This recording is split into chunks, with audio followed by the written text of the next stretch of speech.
Hello everyone, this is Karin and thank you for joining me for this mini haul and first impression video. Now I want to apologize as well for kind of disappearing, but I first had some troubles with my camera, then with my lamp, and now my laptop is at the tech store being repaired, or waiting to be repaired. So that's why I disappeared, that's why I was and currently I am a bit frustrated, so I went to the art store and treated myself with some things. So first things I purchased are, well, let's pick one. Focus! Yes, alright. These are from the brand Tintoretto. I've always heard about it, but never kind of picked one up because I already have a ton of brushes. But they were kind of cheap, so I said, hey, I'm not throwing away that much money if they don't work. They do have kind of a strange texture on the handle, and it's also why I purchased them, because I'm looking to make my own travel brushes by sewing off a piece of the handle and then sandpapering it. So, well, I do not mind holding it on a metal part, so I would really like some travel brushes, but oddly enough it seems that the shorter the handle the more they cost and it makes no sense to me. So these are kind of tryout brushes. If this end doesn't work, I will try to sew this end and try to make something out of them to try eventually on a better brush. And then I purchased me some paper because I am in the paper phase, and this one is the first. They're both spiraled sketchbooks. This one is called, sorry for my French, Carnet de Voyage. It's from the French paper manufacturer Lana, which is supposed to be one of the oldest paper makers in Europe.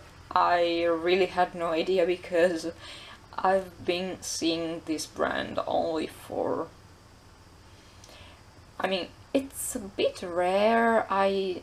It's not a big name, at least for me. I was used to, I don't know, Clairefontaine, Annemule, Arches, that kind of things, but I've never heard of it. So when I looked it up and saw one of the oldest in Europe, I thought, hey, I must really not have documented myself well. Anyway, this is 25 sheets, paper sheets sketchbook. It's supposed to be 25% cotton and cold press. I usually choose cold press. And you can see the price here. It's $15.60, and it's a bit more expensive than what you would find online, but it was available. I didn't have to pay for the shipping, so it kind of evens out. And so this one is the one, and the next is going to be the one that makes the first impression video. It's the Winsor & Newton watercolor paper. On the site it's called professional watercolor paper to distinguish it from the normal watercolor paper. I have no idea. But I've tried by Winsor & Newton the Cotman paper, which is not bad per se, but the cold pressed has a very rough texture, and I don't really like it. I would like the grain to be thinner, to be less, to be more of an actual cold press than a torchon. And then we have a set that came with my professional Winsor & Newton watercolors, and that I hate. Wait, let me check if I still have the album, if I haven't thrown it away. Yeah. Alright, this is the one. It's supposed to be cold pressed, but as you can see from, wait, yes, like this. This is very, very rough for a cold press. At least for me, this is not a cold press. And it also has the strange ability of sucking the color out of watercolors. If you use this paper, the watercolors are going to dry extremely, extremely light. And it's something I tested with the Royal and Langnickel set. When I swatched them on this paper, in a couple of days they were almost, well, not gone, but I had a bad first impression of those watercolors because of this paper. When I tried them on a different paper, the colors stayed vibrant and are still vibrant today.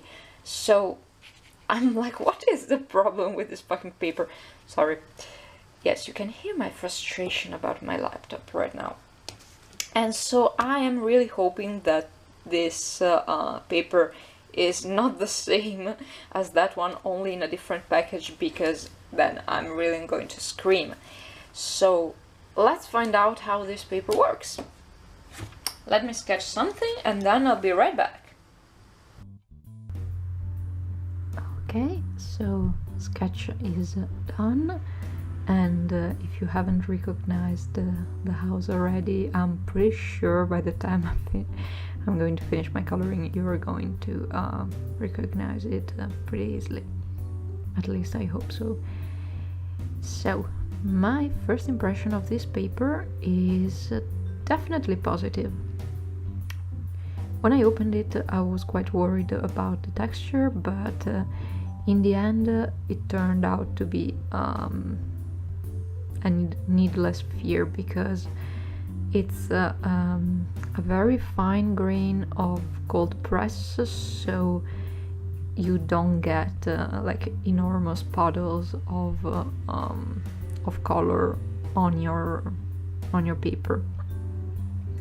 Another thing I really like, but this is related to this particular sketchbook, is the size, because I find it a really easy size to work with, and it's the perfect thickness to be held together by my clip, and it's not too thick, it's not too thin, it's just the perfect width. That being said, I've also checked another couple of things with this paper.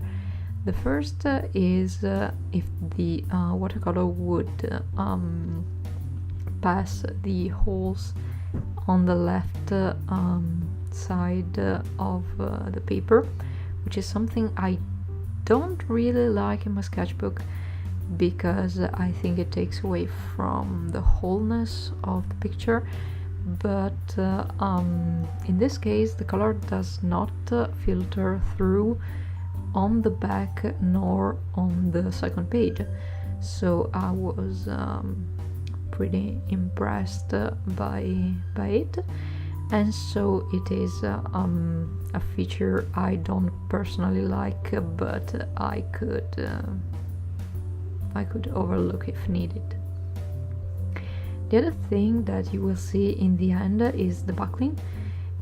While it's clipped down, it does not buckle a lot, and I've used a lot of water with this picture. And I was pretty pleased of it not moving, so that's awesome for that part as well. Well, when you take out the clip, it does buckle a little bit, especially in the angle where I did not clip down the page, but I'm pretty sure with some weight over it, it will lie flat without problem. Another thing I was worried by, because of the brand and because of what I explained earlier, is my worry that the colors would fade with time / drying, and this was not the case.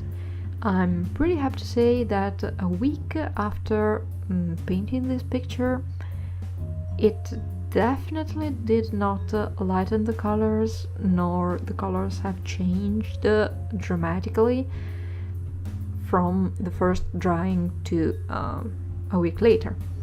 So yes, I have to say about this paper that I am really impressed and satisfied with it. It's not necessarily cheap, not that watercolor paper is, but it is definitely a worthy purchase to try out, especially if you've never used or thought about a sketchbook, because I think it's the right size and the right paper to experiment a lot, because I think it's very, very versatile.